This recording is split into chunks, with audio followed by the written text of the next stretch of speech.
Thank you. I was relatively unscathed there. A little bit. Al, I was going to do a toast at the end of this, and I don't have a beer. So,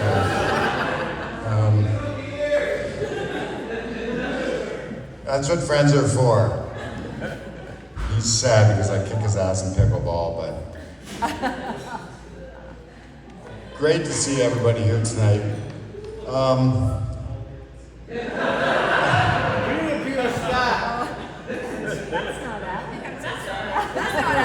That's not Al. That's not Al. Thank you. Thank you. You know, I normally don't put notes together, but I thought I'd better because I just wanted to get it right. And I didn't want to forget anything.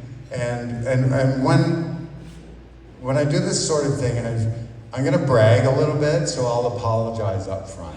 And it really is because of our family that I'm going to brag a little bit. And so anyway, Marie and I have never really been helicopter parents. We really let our kids be independent, and we wanted to lead by example. And that really came from our parents. My father-in-law, Ed, and my mother-in-law, Marg, they were the same. I remember the freedom that Marie had when I first met her astounded me, because I'd be called to get home. Anyway, so Marie's, and she was just trusted. Anyway, so they weren't helicopter parents. We are not helicopter parents, and my parents were certainly not that way. So really what we tried to do throughout our parenting is to set an example. And really, the best way you can instill your values in your kids is to set that example rather than dictate it. And we learned that from our parents. I believe that the three most important things that you can do are to work hard, surround yourself with good friends, and find a partner to spend the rest of your life with. We've learned that directly from my parents and from Marie's parents. Working hard, Marie and I have been fortunate enough to be able to provide for our families. Marie just retired 3 weeks ago.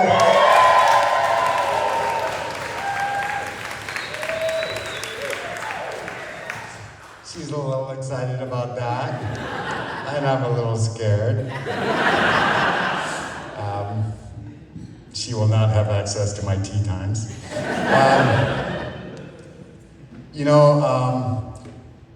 And also managing your money, working hard. At our wedding, my father-in-law mentioned that he taught his daughter to read a menu from right to left. And I still look at that video and I see me leaning over, I think it was to Al, saying, "What the hell does that mean?" And of course, he explained to me what that meant. It was the value of read the price before the actual option, right? Anyway, but that translates to Ellen. Most of a new word for me was the tablescape that you see in front of you is going to be for sale on Facebook Marketplace next week. Believe it or not, all this crap that has come into my garage in the last 2 months, that I bemoaned, Ellen said, "Don't worry, we're selling it the week after." So she learned some of that value from her mother and myself. So she values money, and she's worked hard, and she's got a good career. And that's important to me, and it's important to Marie, because we learned that from our parents. The next thing is good friends. Boy, last night was so amazing, seeing Troy's friends, seeing Ellen's friends. We have here tonight some long-term friends. Marie is still best friends with her maid of honor. She gets her hair cut all the time from her. She sees her regularly. There's a long relationship with a prenatal group, which, for those who don't know what a prenatal group is, it's when Taylor was born, we all went to prenatal together, and the girls get together every year. And all our oldest sons are the same age. She has longtime friends with friends that we have at the cottage that worked at Mother's Pizza in 74. Anyway, So she has real long-term friends, and a large cohort of her friends here that she played squash with. Susan's here, golf, and through her volunteer work. Here tonight, I have the best man at my wedding. He didn't get me a beer when I asked for one. He moved at his usual lightning speed, and I have one of my oldest friends who knocked out my teeth in grade 5, sitting here, and his daughter is part of the wedding party, which is pretty amazing. And we have a great group of neighborhood friends who we're going to spend 6 days on a boat together for 6 days. So that means we're pretty good friends, if we can do that. So we're looking forward to that. So anyway, so it's important to have good friends. That's why it's great to see Ellen's friends here tonight. Ellen has known most of these girlfriends for a long time. We've had pleasure of watching them grow up, grow into beautiful ladies, wives, and in some cases even mothers. I was so happy to hear that Emma and Brooke were part of the party. Well, it would have been horrible if you weren't Brooke. It would have been, no, but I was thrilled. I mean, it's so. I'm also happy that many of the parents that, as our daughters grew up, are here tonight. Doug and Sandra, Jamie and Corey, Scott and Lori, John and Barb, John and Kim, Doug and Karen. Like, it's so nice that you could join us tonight because it's a celebration of our daughters growing up too. They're just so beautiful. I was saying that Corey, one of the most beautiful moments of my life was grade 8 graduation. He had it in his backyard, and these girls were just stunning. Like, they're just stunning. It was just like, what the hell did we do? Like, we had no idea. It was probably all the ladies that did it. We were just idiots selling software and playing golf. But anyway, you must be so for those parents that are here, Doug and Doug and Doug and Doug and John and John and John, Corey, you must be so proud of your girls. And so thank you for being here and to celebrate that. And so the final thing is, so they've got great friends, they've got great careers, but what about a life partner? Well, both Marie and I were lucky enough to find a lifelong partner. And we had parents that found a lifelong partner. They each had 5 kids, and together, they were together for 60 and 69 years. Both sets of parents kept having children until they got it right.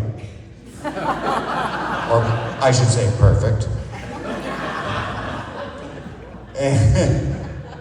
And in 1987, Marie won the husband lottery. And we've been married for 39 years.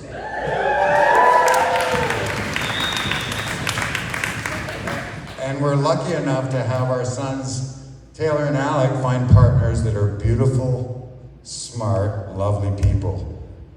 We are so lucky to have Alexander and Shay as part of our family. We're thrilled. They're just beautiful. Beautiful, beautiful. Not to mention a couple of little grandbabies that are just gorgeous. You know what? This is the environment that Ellen grew up in. So how would that translate into her partner? So she's got to find a partner now. Well, then we met Troy. One of our first experiences was taking him to Port Dover. Now, for those of you out Calgary, I have to explain. Port Dover is a town on Lake Erie, very well known. We explained to him all the way there that we go there for an Arbor Dog. It's a hot dog, it's famous. He gets there and he orders a hamburger.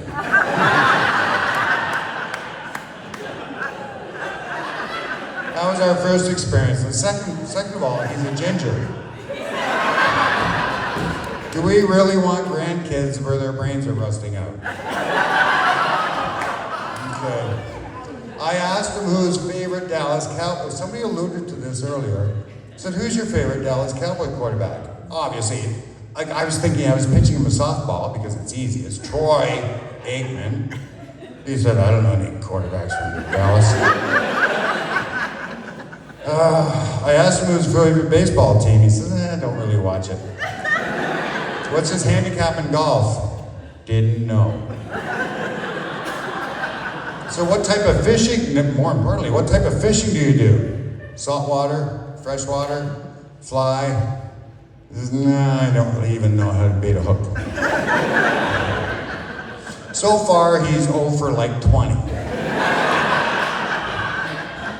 But Ellen was very smitten with him. So we decided to give it a chance. Well, it turns out, going back to what's important to us as a family, as myself, he has a good career. He's careful with money. He's good at man. He had a spreadsheet for this wedding like you wouldn't believe. It was down to each cell, translated into, Ellen, if you spent more than this, then it translated into this. Which, actually, I admire. Again, it shows he works in data analytics. And he's actually provided me with some good stock tips. So I've had the pleasure of meeting some of his long-term friends. It was an absolute joy last night. There was 50 to 60 people in our backyard. And these friends are people that, some of them took like a gravy trip over a year on a boat that you called education. Another one that's nickname is Perv. That I'm a little bit worried about because then he said, no, it's not Parav, his nickname was Perv. And they said he had a restraining order for anything within 3 kilometers of an elementary school. So a little worrisome, but maybe the rules are different in Alberta. But great friends, and long-term friends. and his people in the wedding party are from elementary school. So to me, that's a signal that, from my criteria, he's got long-term friends. And then Troy takes time out of his schedule to actually go on a Tuesday night and cook barbecue sauce and bottle it up with his father, and also goes every Sunday night for dinner at his parents' home. And I think that's, and every year he goes on a boys' weekend with his father to a sporting event because that's what his father wanted for Father's Day. And so when you learn these things, you know that Alan's doing good. It turns out that Troy's grandparents were married for 58 and 51 years. And his parents have been married for 35 years.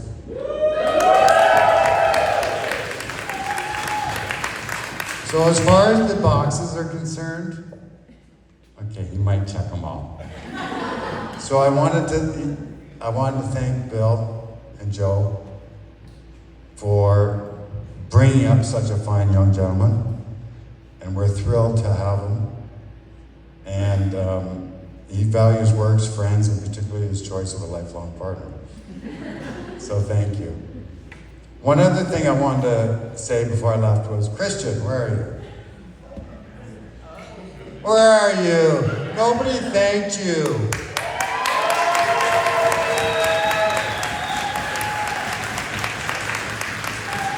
You know what? You don't deserve anything because you got Emma. But you did a great job. Thank you very much today. I'm sure they were going to thank you, but I wanted to do it from our perspective. And you know what? I just wanted to close on, I know I've been going on too long. It's only 3 pages. In December, I was sitting with my father, and I said, Dad, you're not going to see Ellen get married. And he was dying. And he loved his grandchildren, and he loved his family. And, I was in the hospice with him, holding his hand. And I just can't, when I was walking down the aisle today, I just couldn't help but think how proud he would be of you today. He loved you so much, and I miss him so much, and I'm just so sorry he wasn't here today, but I know he would be proud of you today. So, thank you.